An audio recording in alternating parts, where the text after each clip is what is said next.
আজকে বাজার থেকে আনা হয়েছিল একদম টাটকা লাল শাক, আর লাল শাকগুলো বেশ সুন্দর ছিল। তো আমি ওগুলোকে বাছলাম আর আজকে বানালাম আম দিয়ে টকের ডাল, সাথে এখানে আলু দিয়ে মটরশুঁটি দিয়ে পোস্ত দিয়ে সবজি, আর এই যে লাল শাক ভাজা, আর এখানে রয়েছে রুই মাছের ঝাল, আর মাছের একটু তেলও ছিল, ওটা লাস্টে ভেজে নিলাম। আর সব মিলিয়ে জমিয়ে খাওয়া দাওয়া করলাম। Hello guys, good morning, welcome to Sanchita daily lifestyle blog. আর আমি সঞ্চিতা চলে এসেছি আপনাদের কাছে একটা নতুন ব্লগ নিয়ে। আর সকাল সকাল কাটতে বসে পড়েছি সবজি। আর দেখতে পাচ্ছ একদম টাটকা টাটকা 2 বান্ডিল লাল শাক আনা হয়েছিল। দেখো এত তাজা শাকটা, দেখে খুব সুন্দর লাগছিল। আর আমি এটাকে ভালোভাবে বেছে বুছে কেটে নিচ্ছিলাম। আর লাল শাক তো একটু তার মধ্যে ঘাস থাকে, আর ডগগুলো নিয়ে নিচ্ছিলাম আর গোড়াগুলো এদিকে ফেলে দিচ্ছিলাম। আর ভালোভাবে একটু ছোটো ছোটো করে কেটে নিলাম লাল শাকটা। আর আজকে বানাবো আমি আলু দিয়ে টমেটো মটরশুঁটি আর ধনেপাতা দিয়ে একটু পোস্ত দিয়ে একটু তরকারি বানাবো। আর এই জন্য দেখতে পাচ্ছ আলুটা কেটে নিয়েছি। আর এদিকে চলে এলাম রান্না করতে। আর আজকে বানাবো মুসুরির ডাল, আম দিয়ে মুসুরির ডাল। যেহেতু গরম মোটামুটি হালকা ফুলকা পড়েই গেছে, দিনের বেলা গরম হচ্ছে আর রাত্রের বেলা ঠান্ডা পড়ছে। তো চলো আমি এখন মুসুরির ডালটা বানিয়ে নিই।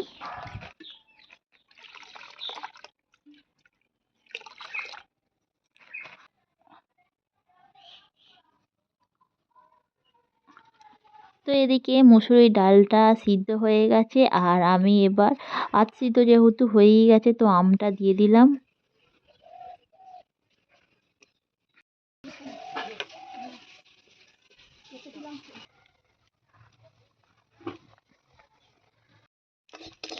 এদিকে ডালটার মধ্যে আমার ডালটা সিদ্ধ হয়ে গেছে, তো আমি একটু ফোড়ন দিয়ে দিলাম। আর ফোড়নের মধ্যে দিয়ে ডালটাকে আমি দিয়ে দেবো।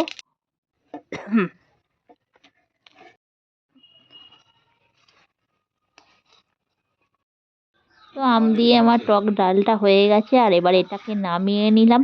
আর আলুগুলোকে তো আমি আগে থেকেই সিদ্ধ করে রেখেছিলাম, যেহেতু গরম হালকা হালকা পড়েছে। আর এই সময় পাকা টমেটো তরকারি খেতে দারুণ লাগে। একটু বেশি করে পাকা টমেটো নিয়ে নিয়েছিলাম। আর তেলের মধ্যে এটা হালকা করে ভেজে নিচ্ছি, আর সাথে কাঁচা পাকা লঙ্কাও দিয়ে দিয়েছি। আর দেখতে পাচ্ছেন এখানে মটরশুঁটি আর সিদ্ধ করা আলু, আর একটু আদা দিয়ে দিলাম। আবার এটাকে ভালোভাবে ভাজবো, আলুটার সাথে টমেটোটা ভালোভাবে কষিয়ে নেব। দেখতে পাচ্ছি একদম ভালোভাবে কষিয়ে নেব। আর তার মধ্যে দিয়ে দেব হলুদ গুঁড়ো, লঙ্কা গুঁড়ো, আর একটু নুন দিয়ে দেবো।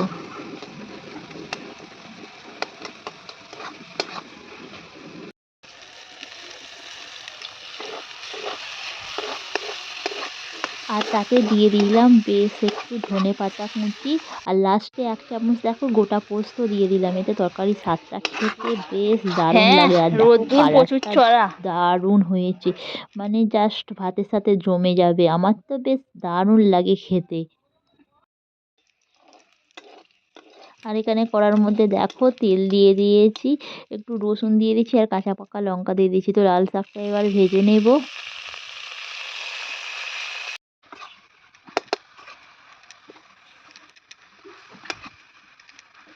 তো দেখো লাল শাক ভাজাটা একদম কমপ্লিট হয়ে গেছে।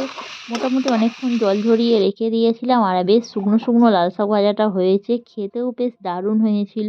আর এদিকে দেখতে পাচ্ছ মাছটা আমি নুন আর হলুদ মাখিয়ে রেখে দিয়েছি। তো মাছটা এবার ভেজে নেওয়া হবে।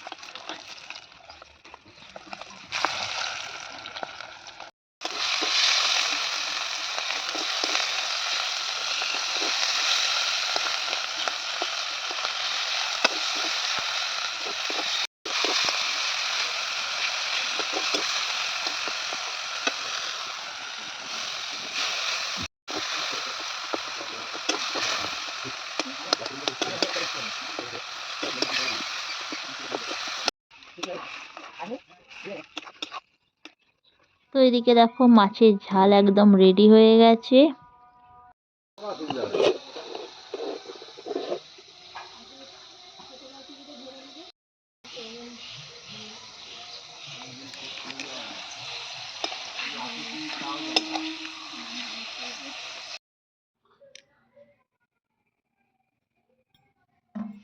তো চলে এলাম দুপুরের খাবার নিয়ে। আর দেখো ঠাকুমা আর আমি অলরেডি খেতে বসে পড়েছি।